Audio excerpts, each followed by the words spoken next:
Ladies and gentlemen, the regular city of Socorro is due to begin shortly. So we move all this all cash cards and the same way. So if you don't call cell phone to make any other device to pull, making out the noise.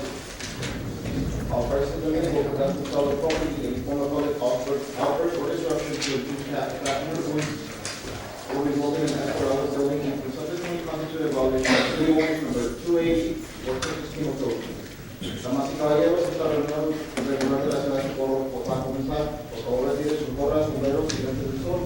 También, por favor, silencio de todos sus teléfonos celulares o dispositivos electrónicos.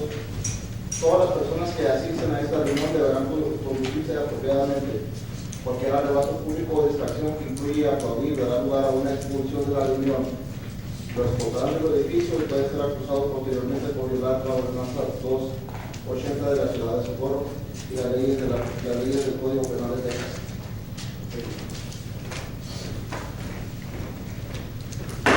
It is now 6 o'clock. Please stand for a moment of silence for the allegiance. Mr. Campbell, please lead us on the pledge of allegiance. Pledge allegiance to the flag of the United States of America and to the republic for which it stands, one nation, under God, indivisible, with liberty and justice for all.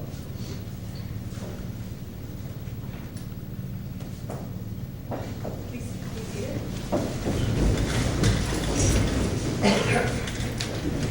Mr. Hernandez, would you please call? Mr. Madrid? Here. Ms. Garcia? Here. Mr. Rodriguez? Here. Ms. Reyes? Yes. And Mr. Gadra is out.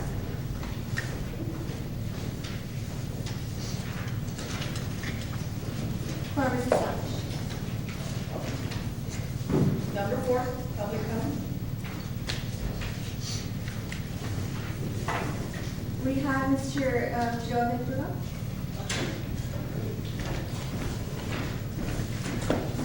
Mayor Pro Tem, Council, good evening. I'd like to respectfully request that you move item number 30, which deals with the master plan, to right after item number 11. After you have these little presentations. And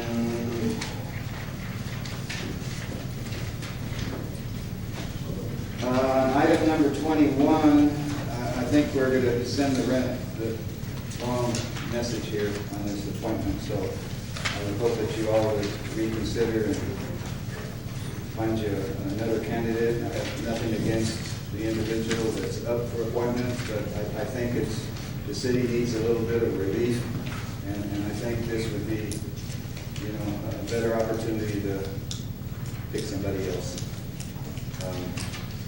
On your item here, you also have an amendment here, item number ordinance 312. I don't know if you noticed, but there's a typo error up at the top here where your date is 14 May 2110. Yes, you were. So if you're aware of that, then good.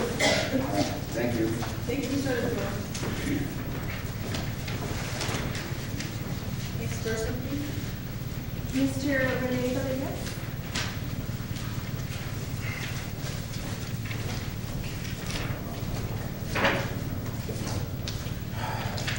Members of council in the community, My name is René Rodriguez, and I'm addressing you all this evening because I'm very concerned about our image of our city. Our city, once again, is facing public ridicule when we should be proud. We are the home of state championship baseball team. In our community, where neighbors help one another, and yet we can't be proud. It is time to take back our community. But for some reason, we have a series of leaders that have embarrassed our homes, bring shame upon our community. It is very hard to be proud, especially with leadership that are under investigation or indicted. One of you insisted former Mayor Gandara leave office when he was indicted. 2 of you have resigned and yet are still here. People need leadership in Socorro that they can trust and not do what they want.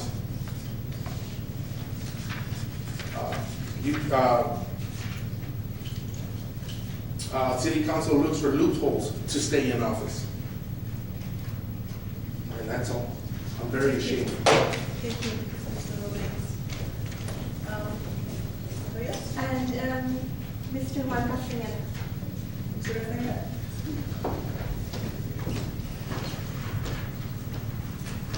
Good afternoon. Members here from Socorro, like I said before, and I can tell you 1,000 times, I'm one of the pioneers here in Socorro. I've been living here a long time, almost all around Wisconsin here. And even came to the nation, and I started working with them right from the beginning to the next year in Socorro, because I was a fireman here in Socorro. And like I tell you, sometimes I went to the fire by myself. There was nobody in the daytime, so I just went to do it myself. And now I'm really proud of these people in here that really is working for us, because nobody in the administration have done what we've been doing the best in this administration. So you see the one green, one mark, whatever, it didn't really join.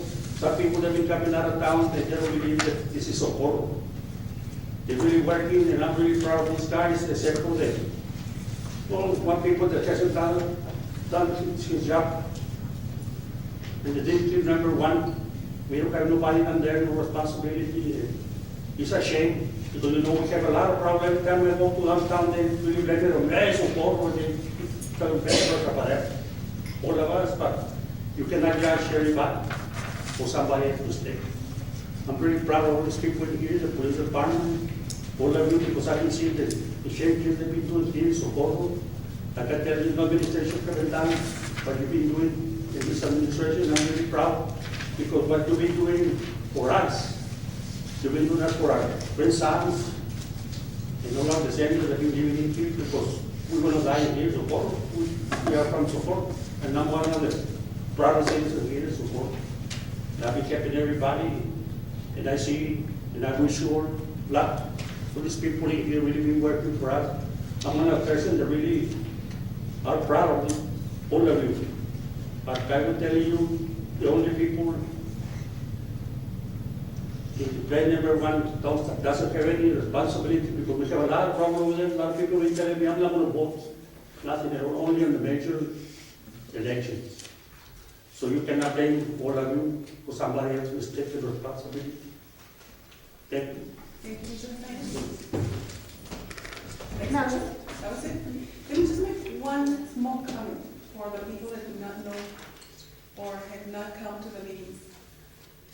This council, since 2010, we were elected, and 4 of us, Ms. Madrid, Ms. Garcia, Mr. Gandara, Jesse Gandara, and myself, have never fought for anything among ourselves.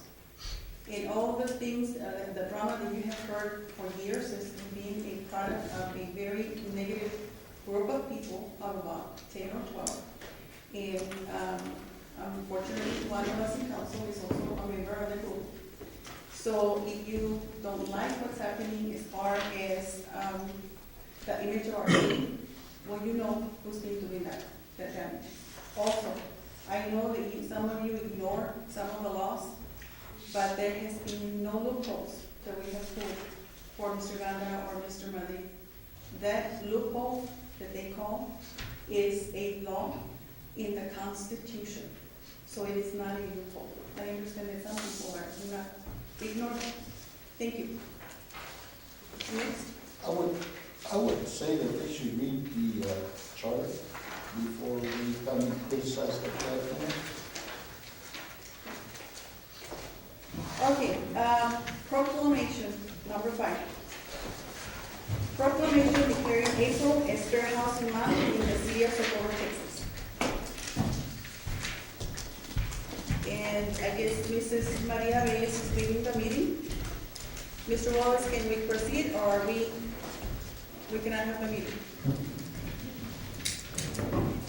There are certain circumstances under which 3 members can make a quorum. The problem is that the charter requires it to be 3 voting members. Traditionally, when the mayor pro tem sits in the mayor's seat, that is not a voting member of the city council.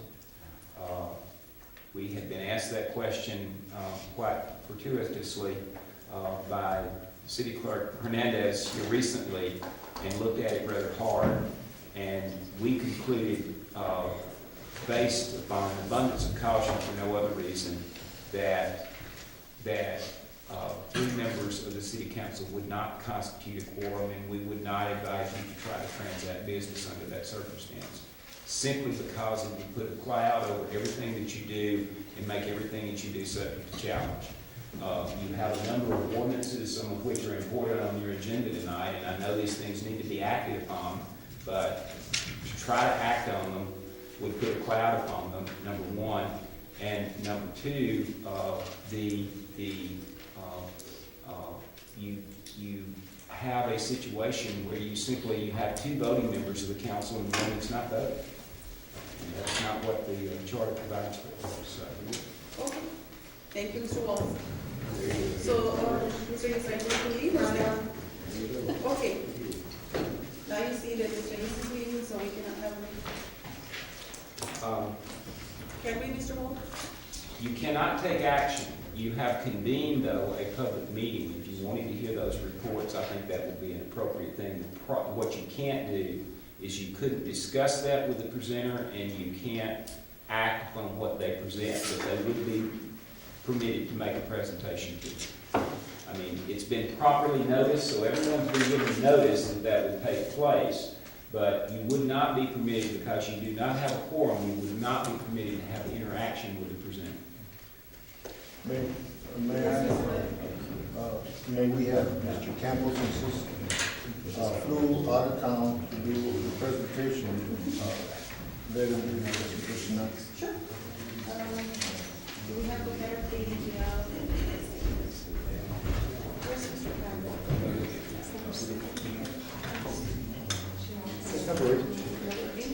You would have to make a motion to hold the presentation. You can't make any motions, you just have to do the presentations.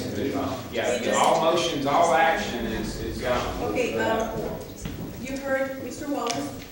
We cannot vote on things because one member has left already. I'm sorry, Members Association. Okay, I'm sorry, everybody is waiting for it. I'm sorry for all the other ones. I apologize. But we're going to hear the presentations.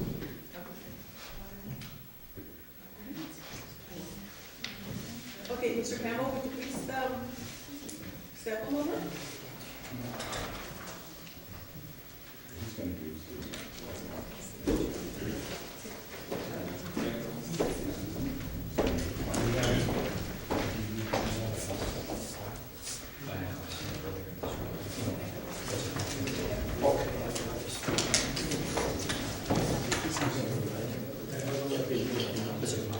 Yes.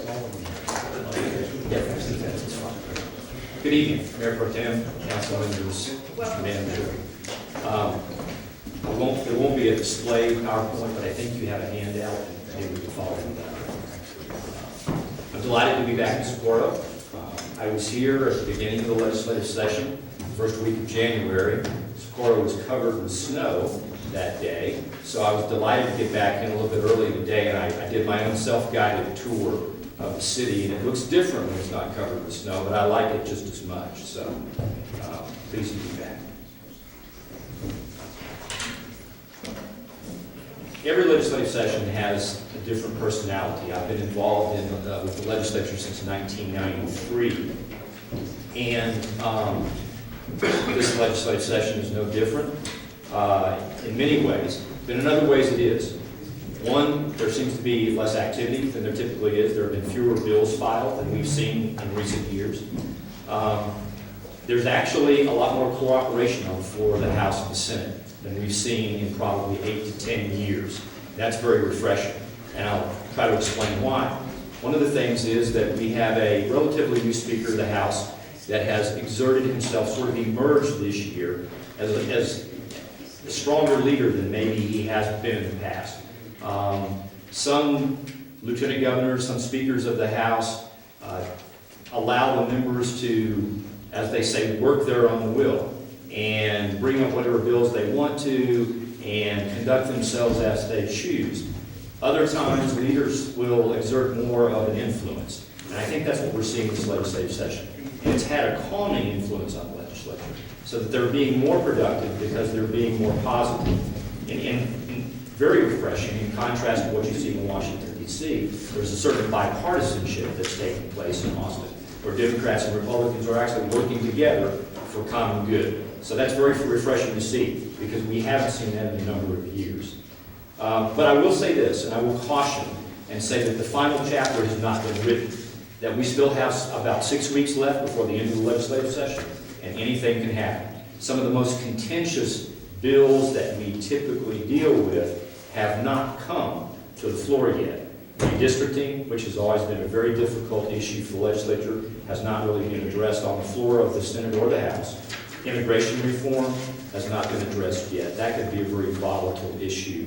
Abortion, Medicaid expansion, some of those kinds of issues may still be addressed, and there may still be opportunity for some flashpoints along the way. But so far, so good. I'll call your attention to some very important dates that we'll be running into very, very quickly. May 6, 2013 is the last day that a House committee can report a House bill. And let me give you an illustration for why that's important. Some of you were actually in Austin when House Bill 2005 by Representative Gonzalez was heard. That day, that bill was left pending in committee. It's still pending in committee. If that bill does not get voted out of committee by May 6th, it automatically dies. And so it would have to be reintroduced 2 years from now.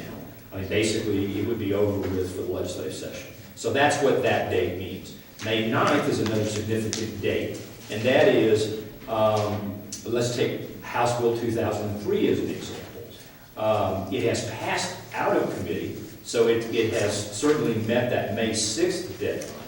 But by May 9th, HB 2003 would need to be considered by the full House, on the floor of the full House. If it's not, then it would automatically die. So those are critical days, and you can work your way through the calendar and see that there are other triggers that occur all the way up to the last day of the session, May 27th. Let me talk a little bit about some statewide issues that influence the debate and the attitude that goes on in the legislature. The state budget is actually the only thing that the legislature has to pass in any given legislative session. It's constitutionally mandated that they pass a state budget. Everything else they work on is voluntary, but they have to pass a state budget, and they will again this legislative session. As a matter of fact, it's much more positive than it's been in recent years, and there's a reason for that. We've got more money, and they're willing to spend the money. And so that usually comes with more positive attitude when you've got more funds as opposed to fewer. Public education has been revisited. There's a lot of debate about testing reform. The funding that they've done thus far is to make sure that enrollment increases that are expected over the next 2 years will be met with adequate funds. That was not the case 2 years ago. So again, it's a brighter financial picture than what we've seen in recent years. Water and transportation funding, always very big issues in the state. The legislature seems to be willing to work together to come up with a solution. Their solution thus far is to tap something called the Rainy Day Fund, which is a pool of money that's created primarily by oil and gas revenues. And it is just what it sounds like. It's supposed to be there for a rainy day, for a day perhaps like 2 years ago, where the economy was not doing well, and we didn't have the revenues that we do right now. Ironically, they chose not to spend money 2 years ago that they seem willing to spend now. And so, again, it just depends on the leadership and the mood of the House and the Senate as to whether or not they tap these funds. But it looks like they may take up as much as $6 billion to address very important infrastructure issues related to transportation funding and water funding. An issue that's come up in recent years, voter identification, what you need in order to go vote, whether or not you need to present yourself at the voting booth with an ID. It's been a very volatile issue. It's been a very acrimonious issue in the legislature. That's not moving this session. Again, part of the reason that there's a positive atmosphere, we've been able to avoid some of these more difficult issues. Also, redistricting is right now just beginning to be debated in committee. We'll see whether or not they have time to actually move anything through. And then last but not least, casino gambling, which I mentioned to you in January, was going to be a hot issue. It has certainly been debated, but it looks like now it has a very steep hill to climb, and there may be no resolution related to expanding casino gambling in Texas. Let me flip to the next page and talk about some major municipal issues. These are actually the same issues that I brought to you in January at the beginning of the session. And I said these are the things that I anticipate will be considered on behalf of all cities. Appraisal and revenue caps, which are important to every city, including Socorro. There are a number of bills, and what I've tried to do is just kind of summarize the character of them. A lot of these bills would take the current appraisal cap, which is 10%. Your property value can't go up more than 10% in a given year, and would reduce that to 5%. Now, in essence, what that does in the short run is it could have a negative impact on revenue. I'm not predicting that this will pass, but it is out there and it is being considered. Something somewhat similar would be to take the 10% cap that exists now on residential property and extend it to business property. Again, that would probably have a negative impact in the short run on revenues in municipalities. Franchise and right-of-way authority. There are a number of bills out there. I just took one as an illustration, House Bill 2156. It actually would continue to guarantee the ability of the city to charge a franchise fee, but it would take away their authority in certain zoning cases to cite telecommunications infrastructure. I think a very, very bad precedent. My prediction is that bill will not pass, but I wanted to give it to you as an illustration of the kinds of things that are introduced and considered that could have a negative impact on cities. Unfunded mandates, and there are a whole lot of different issues that fall in that category. For instance, if the legislature were to pass a smoking ban statewide, then the city, any city, would have to respond to that, in some sense, have to have in place mechanisms through their enforcement, police enforcement, to enforce such a smoking ban. And so that becomes an unfunded mandate because they're not going to be giving you a pot of cash to deal with all of that.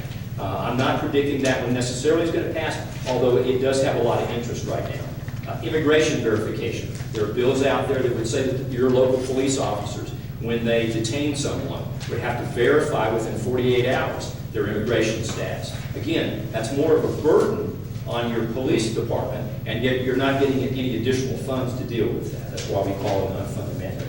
Another bill would mandate that all your city council meetings had to be broadcast on the internet.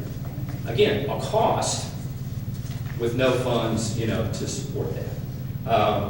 And then last but not least, eminent domain authority. I predict that your eminent domain authority will stay intact.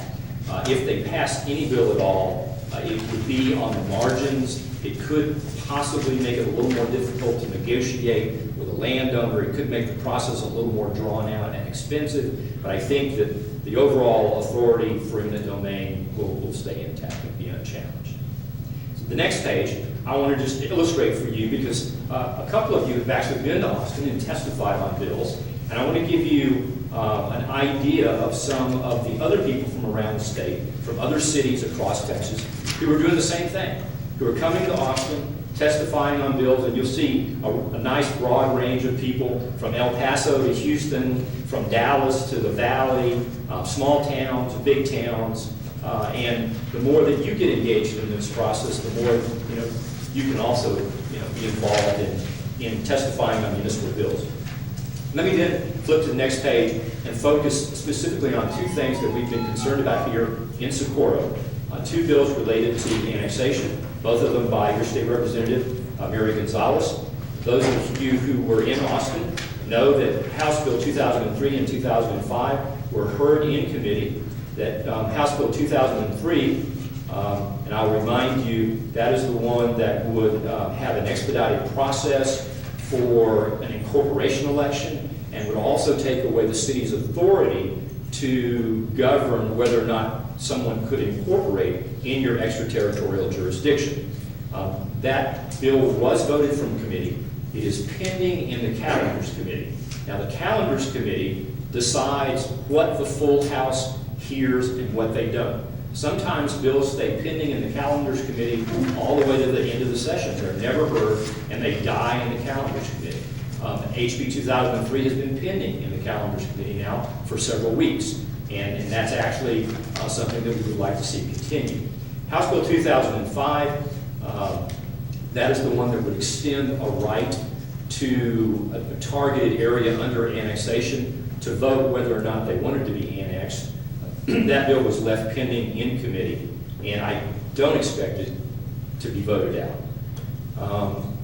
Let me thank those of you, Mrs. Rodriguez, Mr. Madrid, Mr. Norfleet, Mr. Wallace, Mr. Garcia, who showed up in Austin to testify on 2003 and 2005. All that was done very quickly because we had very short notice about the postings of those bills. I think your testimony was effective, and I appreciate your doing that. I also appreciate the resolution that the council passed on House Bills 2003 and 2005.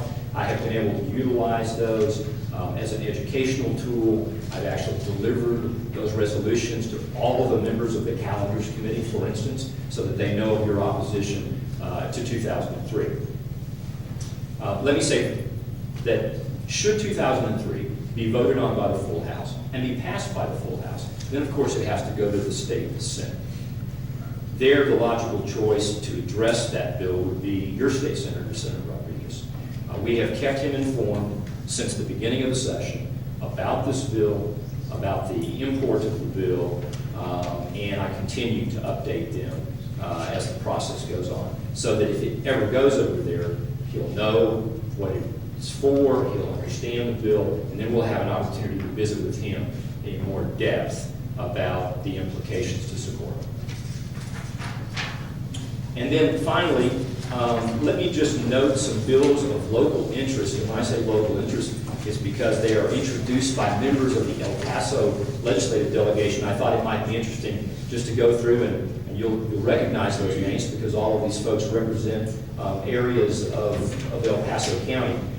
Senator Rodriguez has Senate Bill 461, which you may have heard of. It actually extends land use authority to the county of El Paso, specifically related to the Fornillo Guadalupe port of entry.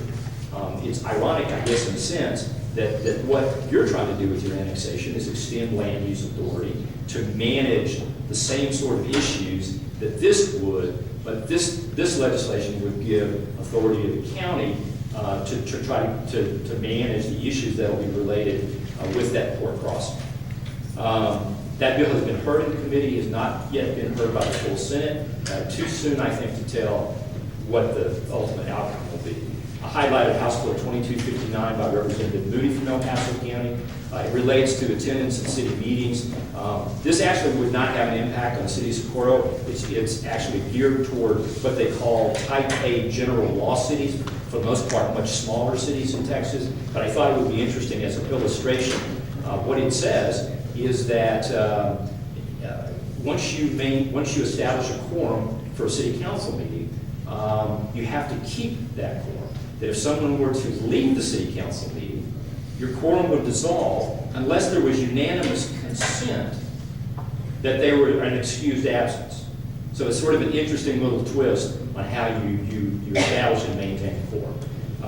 But again, the way it's written right now, it wouldn't relate to Socorro, it relates to smaller cities, but I caution, anytime there's a bill that's been introduced, even if it's just targeted for one city or one class of cities, it can always be amended in the process to have it apply to a larger group of people. And that's why I highlight some of these. House Bill 2324 by Representative Naomi Gonzalez from El Paso County has to do with property tax penalties. Current law dictates that the property tax penalty, I think, is set at something like 6%.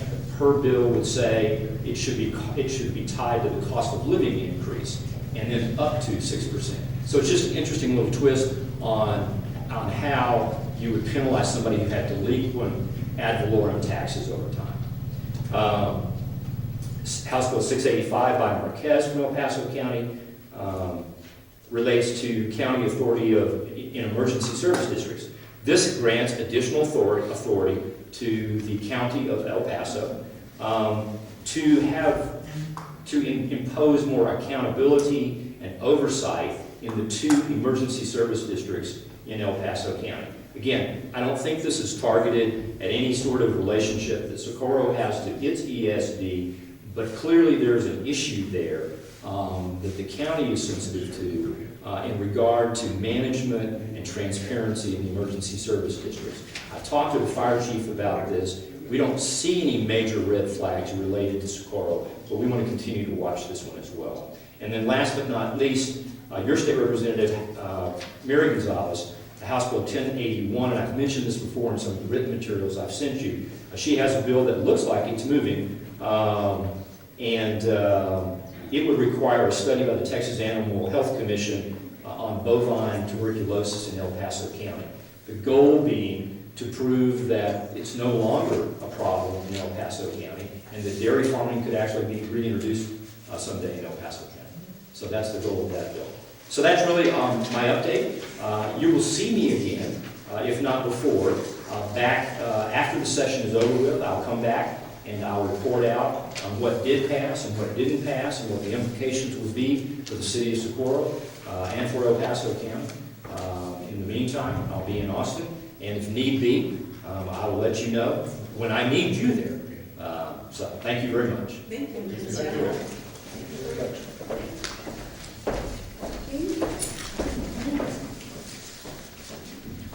The next presentation is number 6 by Lower Valley School Nurses Association regarding the 31st Annual Lower Valley Health Fair.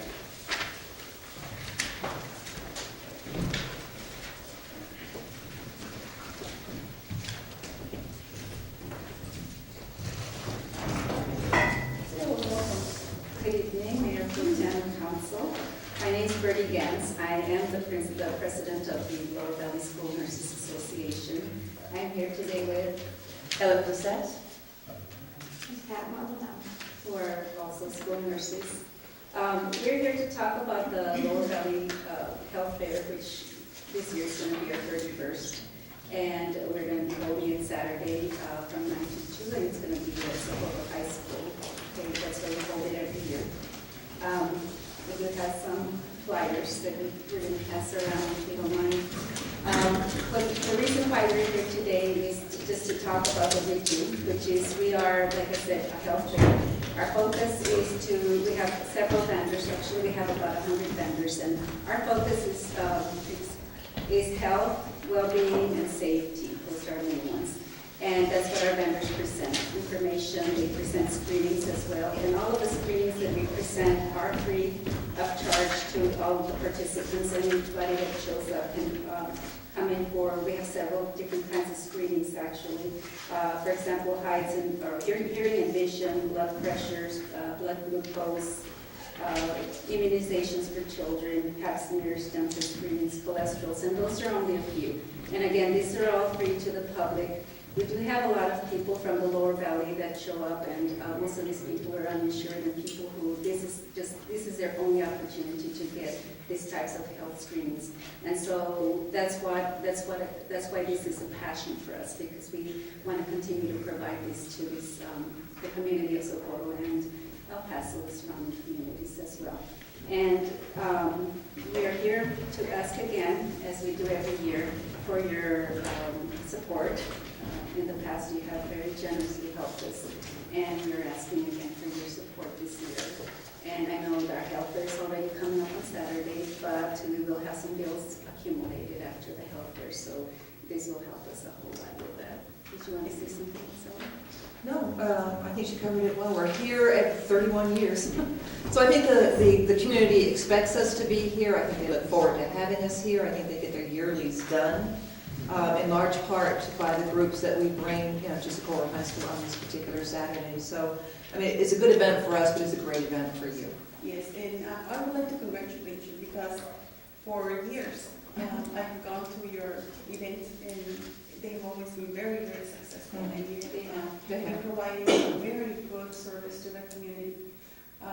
Unfortunately, as you see, we don't have the forum right now, so we cannot support you with money, because we need to vote on that, like we usually do. But Ms. Maria Reyes has left, and we cannot. But what can I tell you? I wish we could. Well, we thank you for the opportunity to allow us to present. Okay. And again, one more thing that I want to say was, we do have a lot of entertainment and food and things like that. A lot of the entertainment that we provide is people from the community, mainly a lot of the SISD school groups. So, everybody, all the communities involved in this. I would also like to thank you. I know it's always very well organized. Yes. And very colorful. Provide great entertainment. The children, it's the children. Yeah, they come, and their parents are real supportive. So the So whole thing is great. So I know it's always full. And, Yes. and you do provide very much necessary service for those people who aren't insured, as you said. And we apologize once again. Lack of forum, we can't act on this, but you know you have our support. Well, thank you. Thank you. We appreciate it very much. Yes, sir. I know that our PD in the last few years has been partisan to helping you out with a lot of donations from hospitals and so forth, with Band-Aids, cotton swabs, you name it, even hand cleansers and all that. That's a great endeavor that they've taken upon themselves to do that. Unfortunately, those people that were instrumental in getting those products to dispense to the public are kind of in hiatus right now. But hopefully they get back so they can continue serving the nurses here in Socorro. I know that they were a great asset. They'll be back. we appreciate the opportunity to present. Thank you very much. Thank you. And you all Do are you most have a invited. card for them? Anybody? I don't have. Let me look and see if I have. Yeah. All right, well, thank you again. Thank you.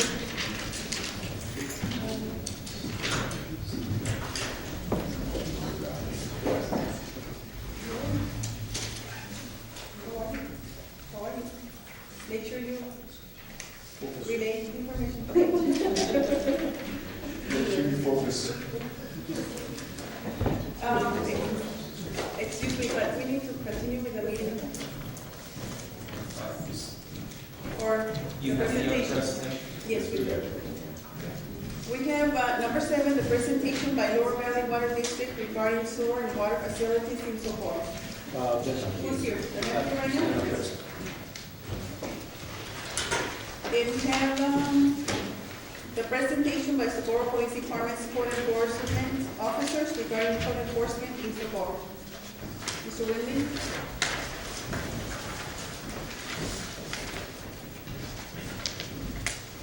Mayor Pro Tem and Council, thank you for giving us the opportunity to brief you on our code enforcement program. Quality of life is an issue for any developing city, is paramount. Public safety is part of that. Of course, we have a long list of the other projects that y'all put in play. from sidewalks and driveways to parks and street development and marketing initiatives, lift on moratorium on subdivisions, and all the things are going to make Socorro really grow and be better than it is today. In that context, public safety, of course, is a huge part of that. And we're trying to do our part as a police department. And one of the programs that we have, I think, that demonstrates our commitment to that collectively is the code enforcement program, particularly in light of what happened Saturday with our tire removal, which is a great success. So, anyway, bad news is that Officer Olvera is leaving us next week to go to juvenile probation as an investigator, and the team will be broken up until we can get the suitable replacement, which will be very, very difficult. So I wanted to give you all an opportunity to see her one last time, and she may have a few remarks on that, but she's done a great job. Johnny Nielsen and Linda have done just an awesome job of meeting the calls, and how many times have we talked and on matters that we went down and checked out, and some of those were already in progress. So it's all good news. Like Mr. Madrid and I talked on several times, maybe at some point you all can increase the size of that unit so we can get more impact on the city. So, with that, please, Johnny and Linda will give you a nice briefing here on what we're doing so far.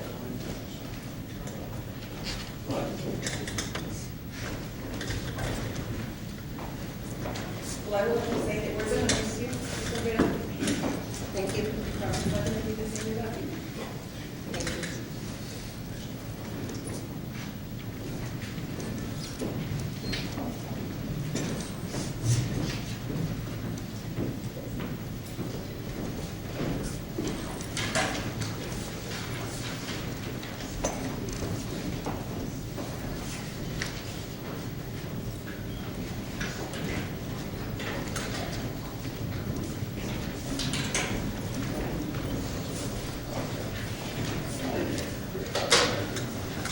How's everybody doing? I'm Officer Harrelson. I'm with the Socorro Police Department and Code Enforcement. This is my partner, Officer Linda Olvera, which we know she's going to be soon. I've been doing code enforcement for the city of Socorro for 2 years. Linda's been doing it 1 year, maybe just today or tomorrow. But she's been here for that long. Our main job out here, now there's 3 words that I always use for code enforcement. We're out here, we're going to inspect, we're going to educate you, and then we're going to rehabilitate your neighborhood, okay? We put together our PowerPoint here. And the mission of code enforcement is to educate citizens to comply with ordinances approved by City Council, which are enacted to improve the quality of life for the citizens of Socorro. That works hand in hand. That works hand in hand with what the City Council is doing, putting up new parks, taking pride in the community. We're helping you take pride in your properties, your streets, keeping them clean and safe, okay? Examples of ordinances that we enforce, for instance, would be building without permits, illegal dumping of trash, weeds, grass, and tires. That's where we need to take pride in our community, because we do have an issue out here in Socorro with individuals, whether it's inside or outside of the city of Socorro, dumping their tires, dumping their garbage in your city. We're out there to stop that, whether through the police department or through code enforcement. We have regulations that we've been working on diligently, junk cars and junk yards in your neighborhoods. You've got individuals stacking 3, 4, 5 cars in their neighborhoods. That's an eyesore for your neighborhood. We're working on that. We're working on having to cover the cars or remove them. Mobile home placements, planning and zoning has mobile home placement rules. Your setback lines, we make sure that mobile homes are placed in lots that are allowed to have these mobile homes. Burning of trash and vegetation, that's real big in Socorro because there's a lot of agriculture. People feel I've got an acre lot, I can burn my garbage there. That's a health and safety issue. That's a big no-no. We will cite you. When we say we're going to educate you, certain things we can educate you. Sometimes the citation is your education, but we're not out to cite anybody. We're out to educate you on how to fix the problem. Again, the cleaning and maintaining of your lots. The sale and use of fireworks within city limits, of course, we have fireworks. Each year could be different, so I won't touch much on that. Violations of health and safety codes. That could be anything from the junk tires that are collecting water, mosquitoes, high weeds and grass, that you start to have the mice and the rats coming into your property, into your home. Violation of designated truck routes. There are some neighborhoods there that have problems with dump trucks and 18-wheeler trucks driving through your neighborhood, tearing up the streets. The street department is working diligently to fix these streets. We in turn have to work diligently as a police department and code enforcement to keep these 18-wheeler trucks out of your streets. In turn, we would hope you would go out there as well and report this. Because if you call us once it's gone, it's gone. We can't find it, we don't see it, okay? Ordinance 309 is the new ordinance, violations pertaining to large animals or dangerous animals.